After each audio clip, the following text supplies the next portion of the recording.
Good evening. Today, on 44 Days, we'll talk about a story as intense as it is real.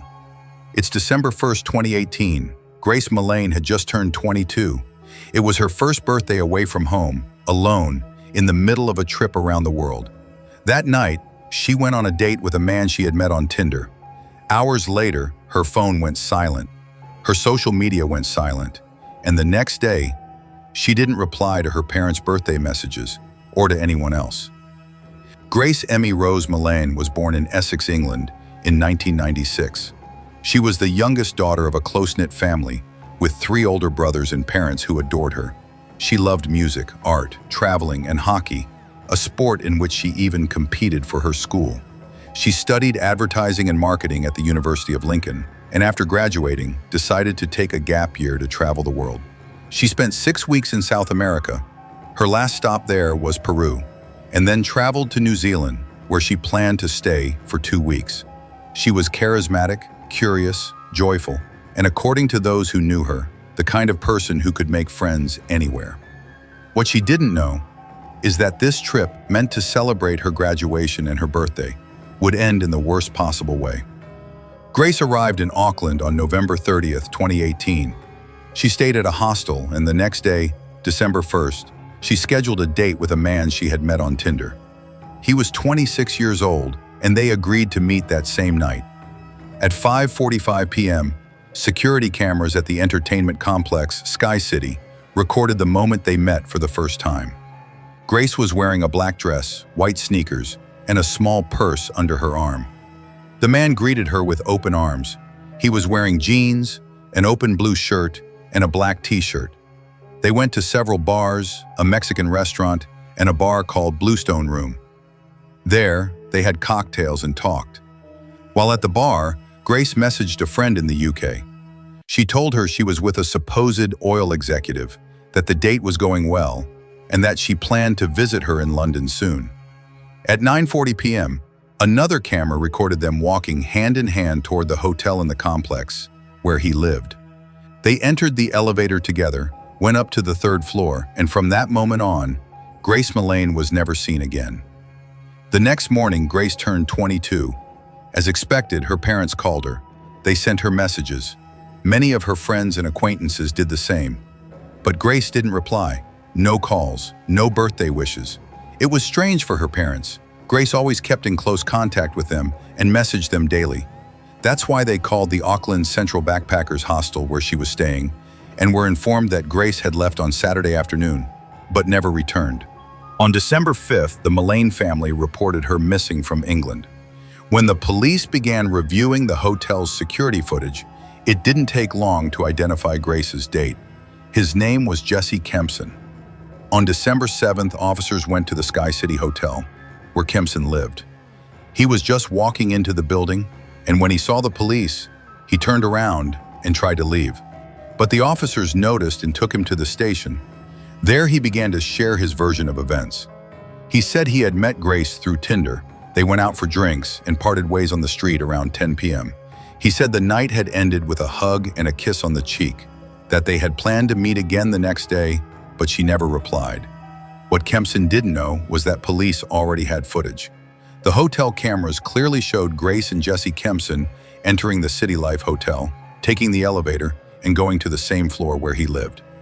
Kempson claimed that Sunday, the day after the date, he woke up at 10 a.m. and had a normal morning.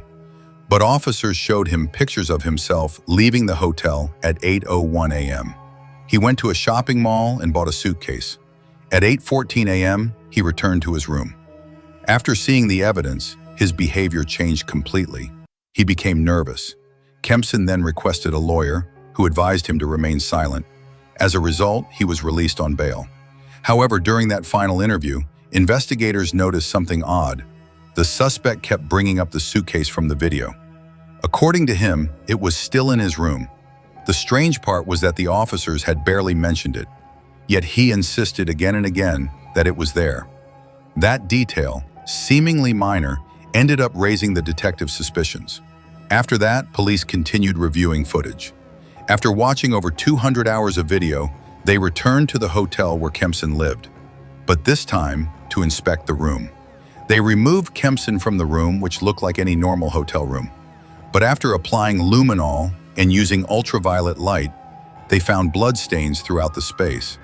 Kempson was immediately taken back to the station for the second time. During this second interview, his statement changed completely. He now said they had gone to the hotel together, but that everything was consensual. According to him, Grace had started talking about the movie 50 Shades of Grey, then asked him to strangle her, and he simply did what she asked. He continued his story, saying that after having sex, he went to take a shower, fell asleep under the water, and when he returned, found her lying on the floor, bleeding from her nose. He said he went into shock, that he thought about calling emergency services, but didn't, and that in the end, he decided to put the body in a suitcase and bury it on the outskirts of Auckland. He assumed no one would believe what had happened, and that nerves had driven him to act that way. He claimed to be very worried, but never appeared to be. Thanks to the security camera recordings, the entire timeline can be followed. Jesse Kempson and Grace Millane go on their date, where they are seen having fun and visiting different places, such as restaurants and bars, chatting and seemingly enjoying themselves. Later, they arrive at the hotel and are seen taking the elevator up to the third floor where Jesse Kempson lived. That is the last time Grace is seen alive. The next morning, Kempson is seen leaving the hotel. He goes to the mall, buys a suitcase, and then returns to the hotel to store it. After that, he goes out again to buy cleaning products. Later, he is seen in a taxi heading to rent a car. He comes back to the hotel and gets ready for a new date. He's seen with a blonde woman having drinks. Then he uses the rental car to pick up a steam cleaner to clean the carpet. After returning to the hotel and using the machine, Jesse Kempson is seen leaving in the elevator with 2 suitcases. Tragically, Grace was in one of them. He loads the suitcase into the car and drives away from the hotel. Next, he's seen arriving at a supermarket and buying an orange-colored shovel. After that, he leaves the suitcase somewhere and returns to the hotel with a sports bag which he leaves in his room. Later, he's seen leaving again with garbage bags and taking another bag with clothes, believed to be the ones used during the crime, to the dry cleaner. He then takes the car to a car wash to remove any remaining evidence. After that, he returns to the hotel and stores the now empty suitcases, intending to throw off the police. He goes out again to pick up his clean clothes from the dry cleaner. Then he's seen arriving at a park where he throws a bag into a trash bin, later revealing that the bag contained Grace's belongings. Near the end of the footage, the police are seen arriving at the hotel looking for him, after reviewing the surveillance video of his date with Grace. Finally, as I mentioned at the beginning, Kempson is seen arriving back at the hotel and trying to flee when he spots the officers, but they notice and chase after him. On his phone, investigators found searches made just hours after Grace's death. Duffel bags with wheels, vultures in New Zealand, beaches near Auckland, how to clean blood. They also found images of the body, taken by him, that never should have existed. There was no doubt, everything he did after that night wasn't driven by panic. It was part of a cold, calculated plan to cover up the crime. On December 8th, Jesse Kempson was formally charged with the murder of Grace Millane. But his identity wasn't immediately made public. In New Zealand, suspects can request temporary anonymity to protect the fairness of the trial. That's why for several days, his name and face were legally hidden from the media. The following day, Kempson agreed to lead officers to the place where he had hidden the body. At 4 in the afternoon, they arrived at Waitakere Regional Park, about 19 kilometers from downtown Auckland.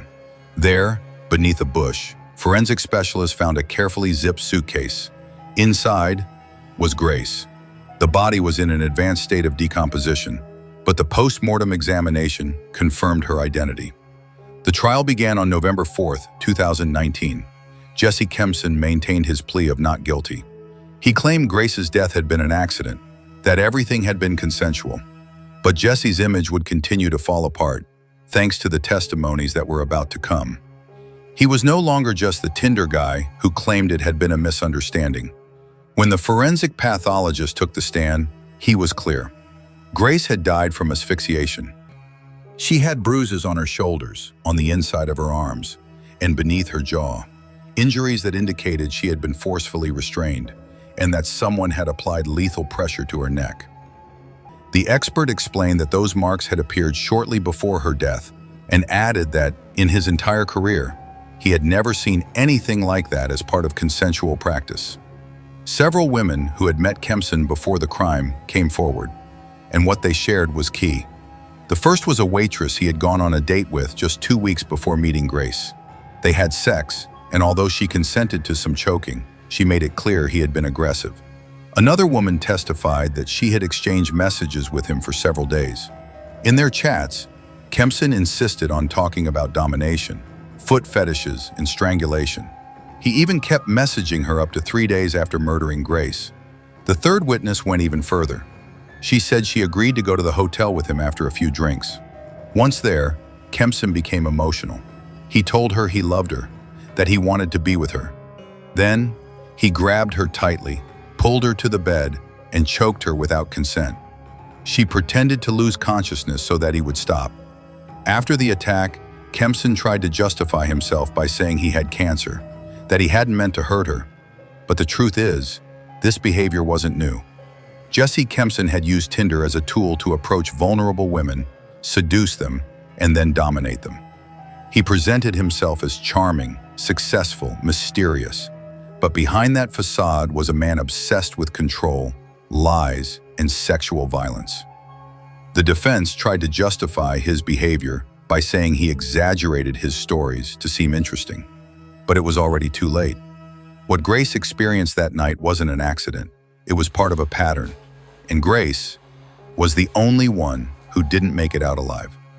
The defense presented its own pathology expert, who testified via video call. Although he accepted the medical findings, he suggested that the injuries could be consistent with consensual sexual activity. He said he didn't find classic signs of struggle, like scratches or defensive wounds, and estimated that the pressure on the neck had lasted between 5 and 10 minutes. During the trial, a document was also presented showing that Grace had exchanged around 400 messages with other men about that kind of sexual play. The defense tried to use that to support their argument that her death had been accidental. They also claimed that alcohol may have influenced the outcome. But none of their arguments could explain the defendant's behavior. Kempson cleaned the scene, hid the body, created a fake alibi, and went on a new date as if nothing had happened. Plus, the searches on his phone, the photos, his behavior afterward, everything pointed to one conclusion. This was no accident. After 3 weeks of trial, the jury found him guilty. Jesse Kempson was sentenced to life in prison with a minimum of 17 years before he could apply for parole. In court, he showed no remorse. He reacted with frustration, appealed the decision, insisted he was innocent. But the evidence, the cover-up, his coldness, and the testimonies from other women who had also reported him buried him completely. Years later, it was revealed that he had also been convicted of sexual assault against other women. This monster didn't appear out of nowhere. We just took too long to see him. Grace Millane was not just another victim. She was a brave, sensitive young woman, full of plans, who simply wanted to see the world before starting her career. Her story moved not only New Zealand, but thousands of people around the world. In Auckland, people lit candles, left flowers, held moments of silence. Prime Minister Jacinda Ardern publicly apologized to Grace's family on behalf of the entire country, because no one deserves to die like that. Jesse Kempson tried to blame her, tried to hide behind a lie, but the evidence, his history, and his indifference condemned him completely. What happened that night in the City Life hotel room, only 2 people know, and one of them is no longer here to tell her side of the story. If this story touched you, moved you, or you simply believe it's worth remembering, consider subscribing. This was 44 Days. Good night.